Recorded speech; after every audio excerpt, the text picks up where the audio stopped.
Revista CBN, com Olga Bongiovanni.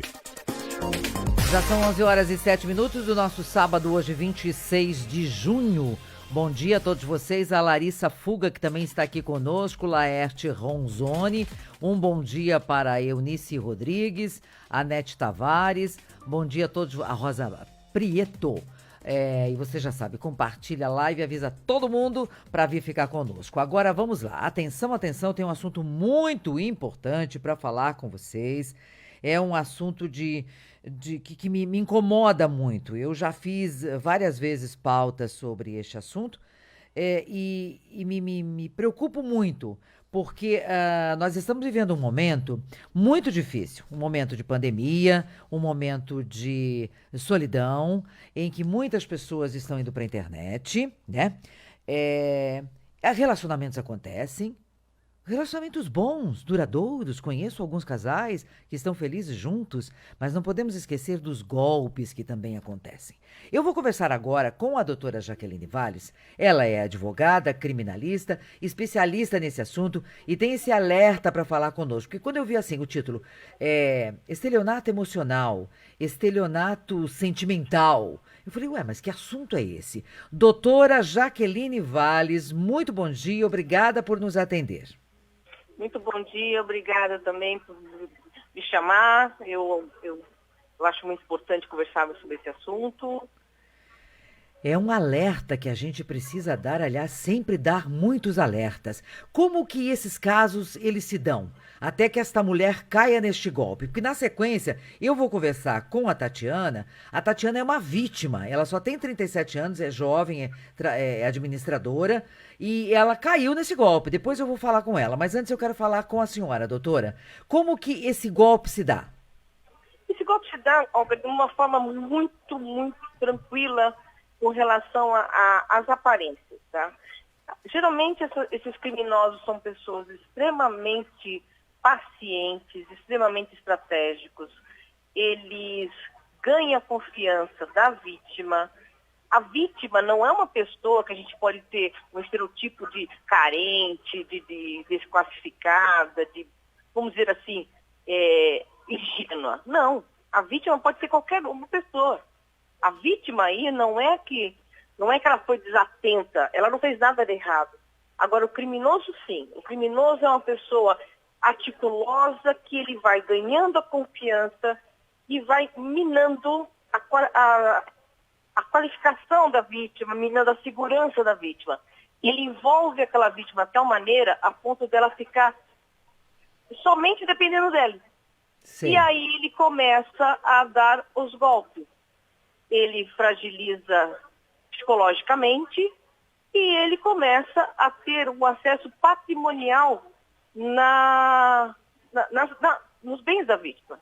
Até isso, chega até isso por conta que, bom, primeiro, os estelionatários, eles são envolventes, né?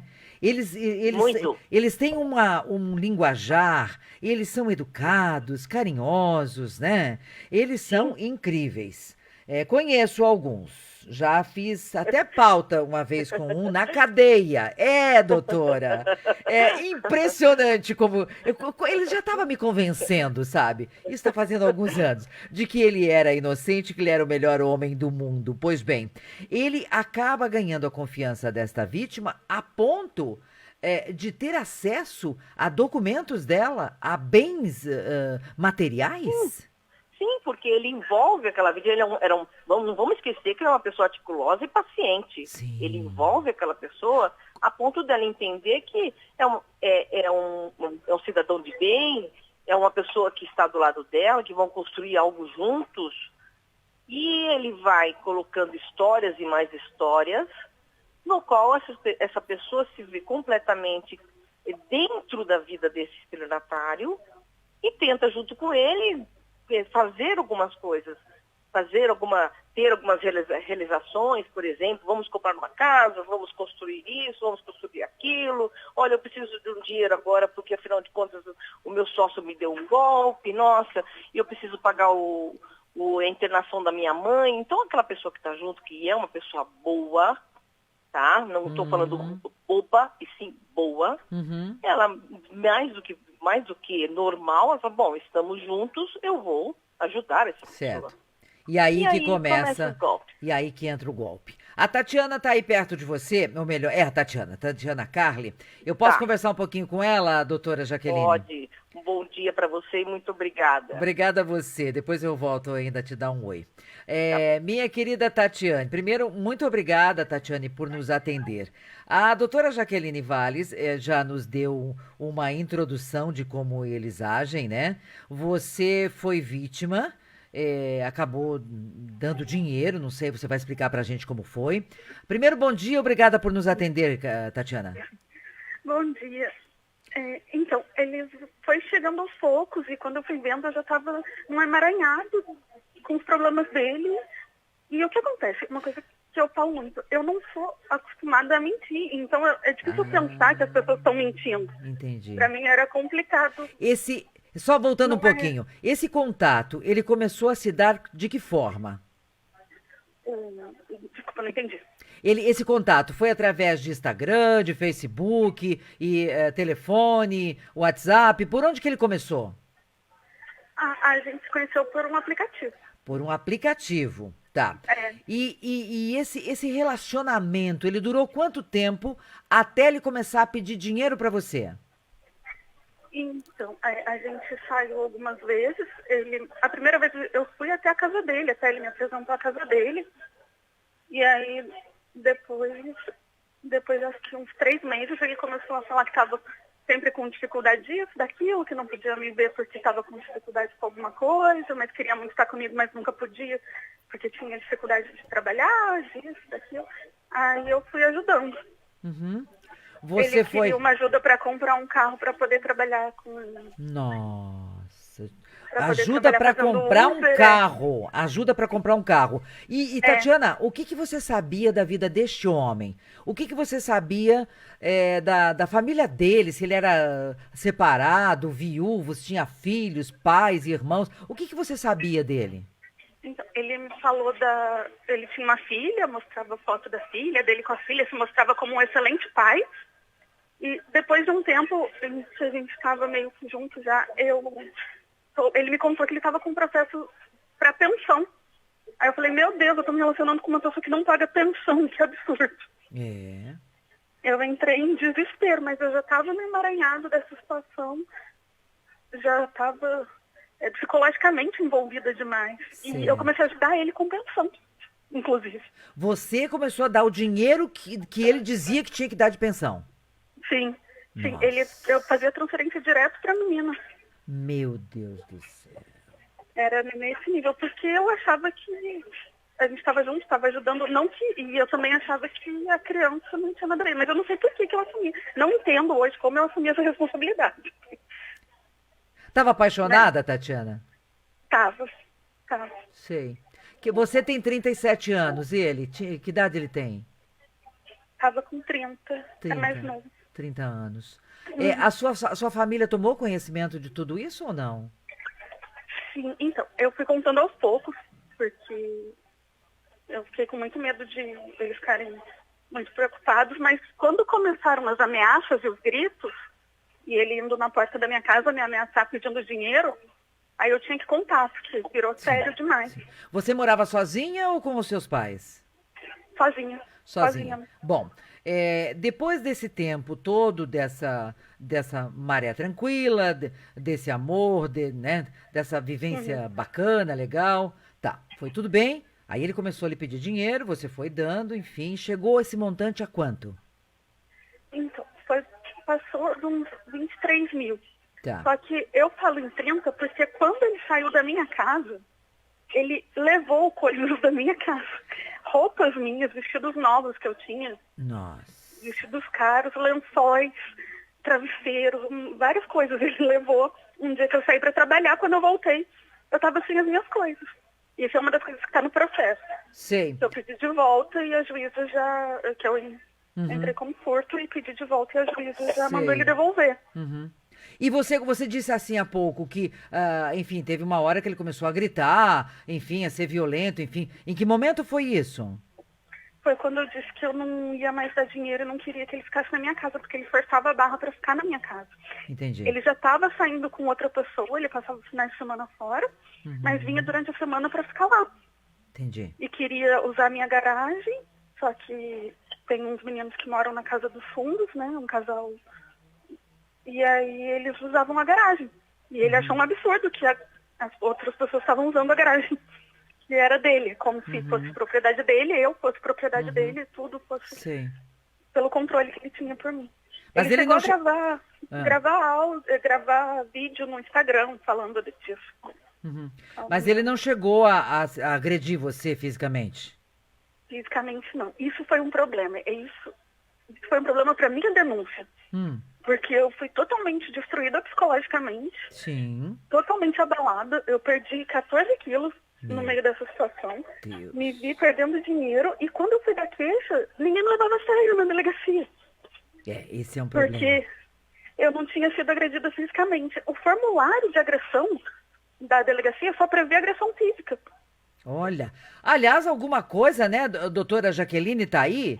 Por favor, me responda, doutora Jaqueline. Isso também é alguma coisa para a gente até discutir essa mudança nesse procedimento. E uma outra coisa, doutora Jaqueline, o que se descobriu agora com o processo, o que se descobriu que esse homem faz na vida? Quem é ele? Conseguiu se descobrir algo sobre ele? Olha, ele é uma pessoa desocupada, um golpista, que não tem absolutamente nada de patrimônio, nada de função. Eles não têm tempo para se qualificar, né? Eles só dedicam a vida a golpes. Sim.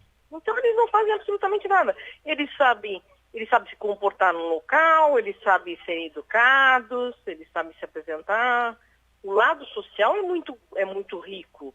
Agora, o verdadeiro não tem nada. E o que vai acontecer com esse homem? Esse homem vai ser punido pelos crimes que ele cometeu de ameaça, de furto, de dano. Ele vai ter que manter uma distância enorme da Tatiana e dos familiares dela. Se ele não obedecer, ele vai preso. Agora nós vamos ter um processo criminal contra ele, no qual ele vai ser condenado. Sim. Ele vai ter que restituir os bens dela. E com relação a não vai se aproximar da Tatiana, que é o mais importante nesse caso, nesse caso, nós conseguimos. Sim. Entendeu? Quando você fala do processo e tudo mais, sempre vem a pergunta das pessoas: ele pode ser preso e ir para cadeia ou não? Ele pode ser preso e ir para cadeia a partir do momento que ele desrespeite a medida protetiva. Ela Sim. tem uma medida protetiva que é um ato extremamente sério. Quando ele desrespeita, por exemplo, se aproximando dos pais dela, se aproximando das redes sociais dela, nós acionamos o Ministério Público pede uma prisão. Sei.